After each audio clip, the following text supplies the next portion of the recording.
Hi everyone, Michelle here with Keller Williams Realty. I hope all is well.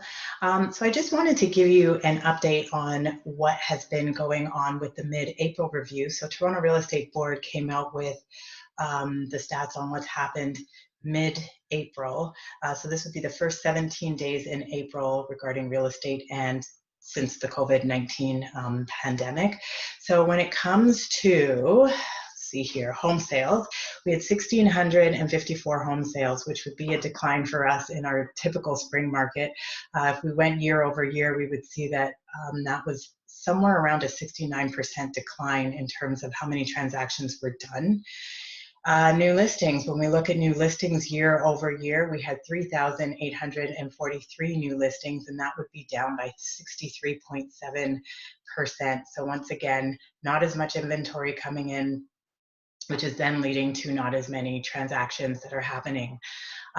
When we then look at the average selling price, and keep in mind that this is for all home types, and this is not only Toronto, this is throughout the GTA. We're probably looking at a downcline of about 1.5%, with our average house being $819,665. Keep in mind too, though, if your home or if a home is in the luxury sector, so we were talking $2 million or higher, that was seeing the larger decline, and then that would impact what I'm saying for the average home price. Again, though, if you are within between that or just under that $2 million mark, you probably aren't seeing that 1.5% decline.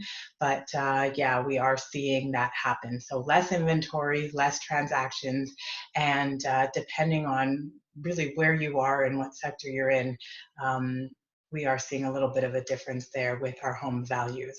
What I'm finding interesting though, because with my clients that I do have clients that are actively looking to buy and sell, and usually in this situation it's just because you have to.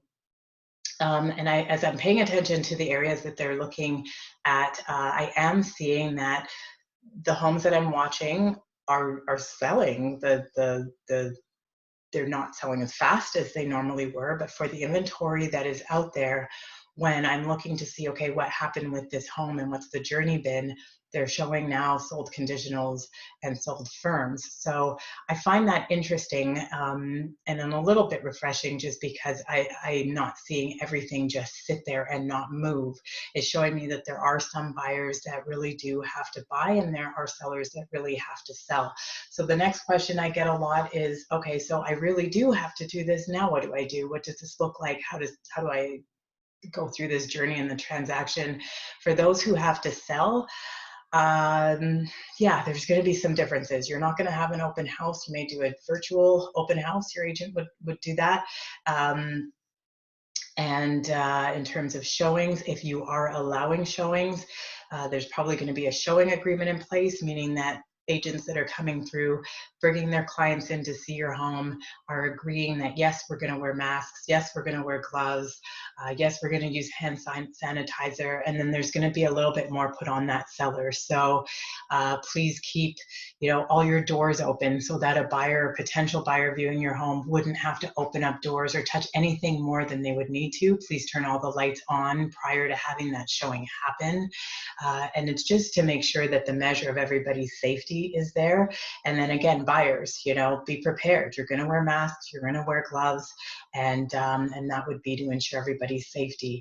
If you are listing your home or thinking about listing your home, know that there are still buyers out there. Just because COVID-19 has happened, there are people that are in situations where they've maybe already sold their home, and COVID-19 does not allow you to get out of that contract. That is still a legally binding contract, and they do have to move, and that inventory needs to be there so that they can figure out where their next step is. So it is a little bit of a catch-22. Obviously, it's a standstill, and if you don't have to move, a lot of people are just not.